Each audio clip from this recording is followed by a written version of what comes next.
estou aqui com esses caras que fazem rock aí desde os anos 80. Muitos de vocês ainda nem eram nascidos e eles já estavam fazendo rock por aqui em Mogi. Estou falando do Gustavo Castilho, do Cláudio Esposi.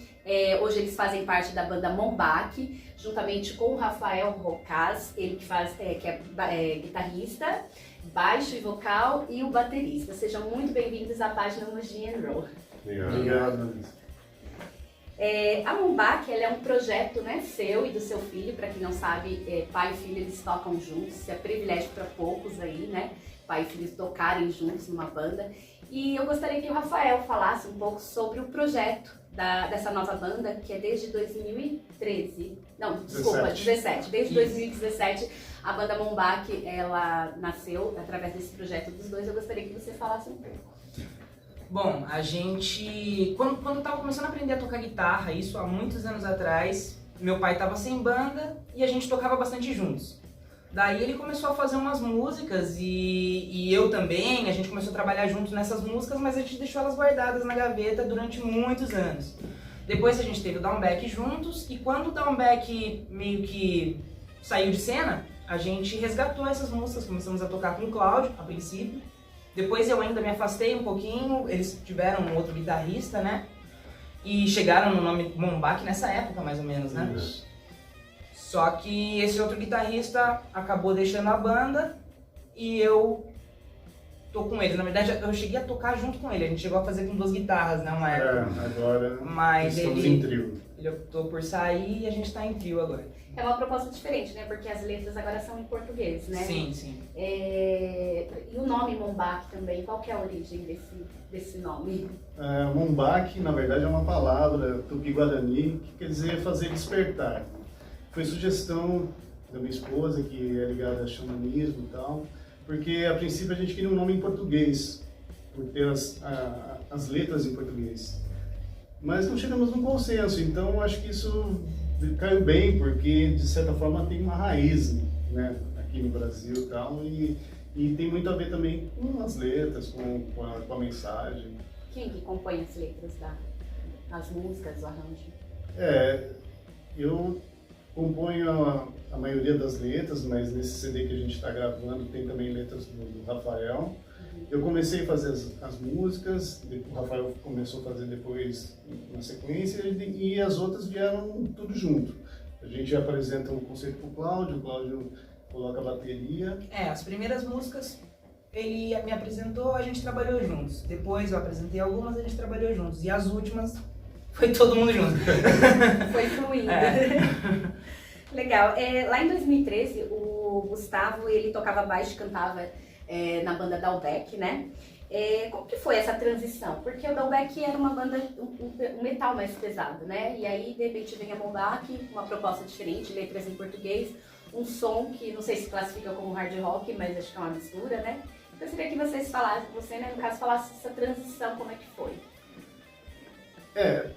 Acho que eu, particularmente, todas as bandas que eu toquei, acho que vocês também, nenhuma delas seguiram, acho que, o mesmo estilo, assim. Cada um tem um conceito artístico diferente, por influências de época, a química e a atmosfera que une os membros da banda, né? Então, assim, na ocasião do Downback, era aquela coisa mais metal mesmo, que a gente até leva um pouco pro stoner. E no Mombach, com essas letras em português, eu tive meu início no rock nacional, então para mim é uma volta às raízes, porém com essa bagagem de todas as bandas que eu já toquei, né? Que teve thrash metal, teve stoner, hard rock. Então acho que essa mistura toda é que deu no Mombach. É mais fácil ou... Eu acho que o momento deixa fluir legal, assim. Eu não sei se é mais fácil, mas assim, o fato de ser em português, como a gente domina melhor a língua, a mensagem parece que talvez fica mais clara. É mais fácil transmitir a mensagem, né? Talvez seja mais difícil trabalhar na letra, porque o cuidado também acaba sendo maior. Às vezes, quando a pessoa está escrevendo num idioma que não é o dela, ela se contenta com menos, digamos assim. Não que a gente não se esforçasse também para fazer letras legais no Downback, mas isso acontece muito. Às vezes a pessoa não tem essa fluência, né? Essa naturalidade com o idioma, então ela se contenta com o que ela consegue escrever. Agora, no português a gente se cobra mais, porque a gente sabe que cada palavrinha ali a pessoa vai conseguir ouvir. Tem um peso. Né? Mas a mensagem também fica mais fácil de ser transmitida. Sim. Legal. Falando ainda um pouco sobre Dalbec, vocês gravaram um EP, certo? É Beck. Fala um pouco sobre o EP e sobre as influências, né, das músicas nesse EP. Bom, para falar desse EP, eu tenho que contar uma historinha. Em 2012, houve um movimento para se reunir bandas dos anos 80 e 90 e o Évora foi convidado. E aí a gente se reuniu para tocar nesse evento. Inclusive o Trash, né? Que é o antecessor do Évora. Né? Só que depois dessa apresentação, a gente fez mais algumas poucas, metade da banda já não pôde seguir em frente. Mas essa aproximação entre eu e o Alan, de novo, reacendeu a vontade de continuar tocando, né? E aí a gente não fazia sentido continuar como Évora, só eu e ele. Então o que a gente fez? A gente resgatou as últimas composições do Évora e começou o Downback. Chamamos o Rafa e o Getúlio para rearranjar todas essas músicas, reescrever algumas letras, porque se perderam no tempo, porque na época essas músicas elas já estavam sofrendo uma influência muito forte do grunge e tal, que em 92, 93, que estava fugindo já um pouco do conceito do Évora. Então, pra gente fez sentido começar o Downback na sequência dessa reunião do Évora. E aí esse EP foi a nossa entrada, a entrada do Downback, para depois se tornar o que foi, né? Depois, o que a gente chegou a gravar depois já era conteúdo inédito mesmo do Downback.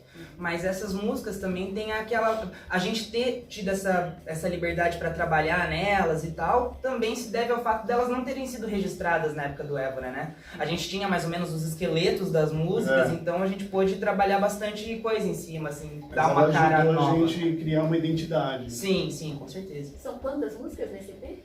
5 músicas. 5 músicas. E quantas mais do Évora, que era da época do Évora? Na verdade, todos esses esqueletos já eram da época do Évora. Das 5 que tem no EP, todas vieram de alguma forma do Évora. As que vieram depois do repertório do Downback, daí já eram todas inéditas. Ah, sim. E todos vocês participaram dessa gravação? Sim. Dos instrumentos, no caso? O Cláudio, ele começou no Évora, mas numa fase anterior. Antiga, né? A fase antiga. Eu tô até aproveitando, né, o Cláudio, ele que foi do Évora. Lá em 1989, o Gustavo ele foi convidado aí para fazer um teste vocal para a banda de metal a Évora. Cláudio, você já era baterista dessa banda ou tipo, você entrou junto com o Gustavo, você já fazia parte da banda? Não, eu era baterista já da banda, né? Tocava museu, o Alan. Canadense? E no Évora era eu, o Alan, o Adams e o Eduardo. Nós éramos provenientes do Trash, que foi a primeira banda, né? Que foi onde a gente aprendeu a tocar, na verdade, né? E aí na sequência a gente deu uma melhorada, vamos dizer assim, uma profissionalizada no nosso som, no conceito, vamos dizer assim, né? Porque o Trash era uma banda de moleques da escola, assim, né? E o Évora realmente virou uma banda, né? A gente já estava tocando melhor, já tinha uma ideia melhor para escrever as letras, desenvolver o nosso trabalho. E aí, nessa que a gente já conhecia o Gustavo de outra banda que ele tinha também na época, de festivais escolares, né? Que a gente participava. E aí surgiu a ideia, porque a gente tinha uma certa amizade, vamos dizer assim, né? A gente tinha uma certa rivalidade, e depois virou uma certa amizade, né? Porque a gente sempre estava nos eventos juntos, né? Naquela época era muito fomentada essa coisa da cultura underground aqui em Mogi, né? Tinha muitas oportunidades para a gente tocar, e principalmente vindo da prefeitura, por exemplo, sabe? Tinha uns projetos bem legais, assim, tinha um projeto que era um caminhão, que era um palco e era itinerante, né?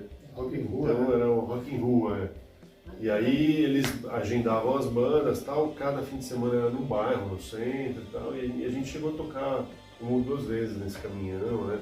Então assim, a gente sempre se encontrava, né? E aí surgiu a ideia de convidar o Gustavo para tocar com a gente. A banda já tinha quanto tempo quando o Gustavo ele entrou? Era recente, eu acho que devia ter uns 2 anos. O Trash surgiu em 86, final de 86, né? Então acho que tinha uns 2 anos, eu acho, a banda, o Évora, quando... Não era tão pouco, né? 2 anos já eram um tempinho aí de estrada, né? Legal. Vamos encerrar essa primeira parte aí com a banda Mombach.